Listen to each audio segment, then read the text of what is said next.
For those listening, one of the keys to success is clear, realistic, and measurable goals.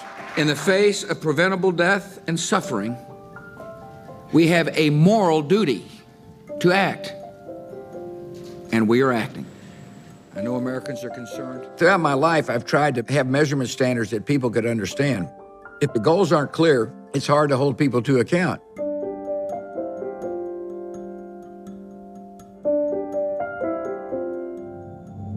A business where accountability is pretty apparent is the baseball business. All you got to do is look at the standings. It's the ultimate accountability, isn't it? Is your team winning or is your team losing? And if it's not winning, what does it take to create a winning program? The interesting challenge for baseball is it can't happen instantly. You can't win instantly. You have to have a strategy to build up your team. The oil business was pretty clear. Either the well was a good one or a bad one. And did you have more good ones than bad ones? Otherwise, you'll go out of business. And government gets a little fuzzy sometimes, a little hazy, which it frustrates a lot of Americans because it's really hard to hold government bureaucracy to account. And oftentimes it's because there are not clear goals.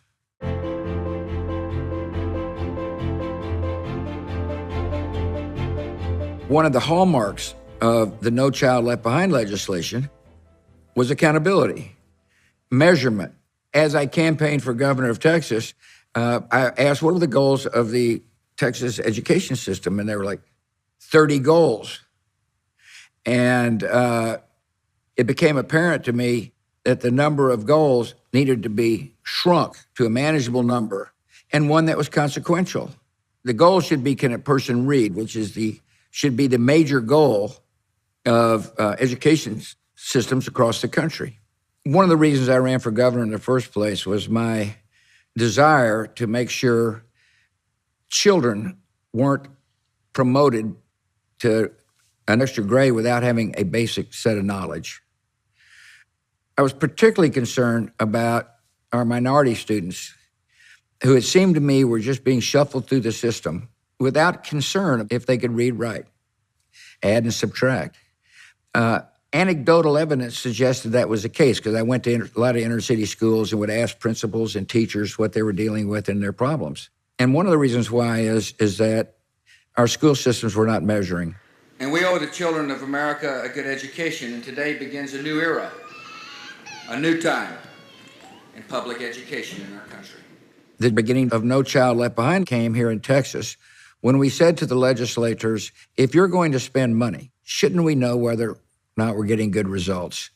It's what I call challenging the soft bigotry of low expectations. We don't think you can learn, therefore we're just going to move you through the system.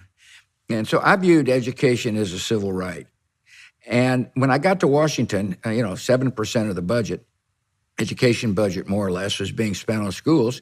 And so we said, fine, we'll support that budget.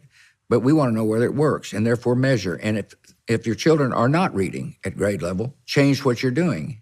And if you don't change what you're doing, there'll be consequences, such as giving parents different choices of schools to go to. It was a tough sell at first because there are huge lobbies involved with schools.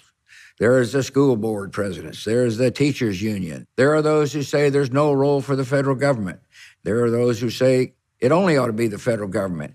And so one of the challenges in achieving the vision of school accountability was to work through all those constituents. I had a fantastic domestic policy council person, Margaret Spellings, who worked with me as governor on education reform in Texas. And she started to, get the players all teed up to get something done and was able, with my help to a certain extent, able to get Ted Kennedy and Judd Gregg, John Boehner, George Miller, all headed in the same direction. We had to make a few compromises here and there, and sure enough, it began to work. Teachers and administrators were held to account. Test scores improved, and minority students made gains in reading and math.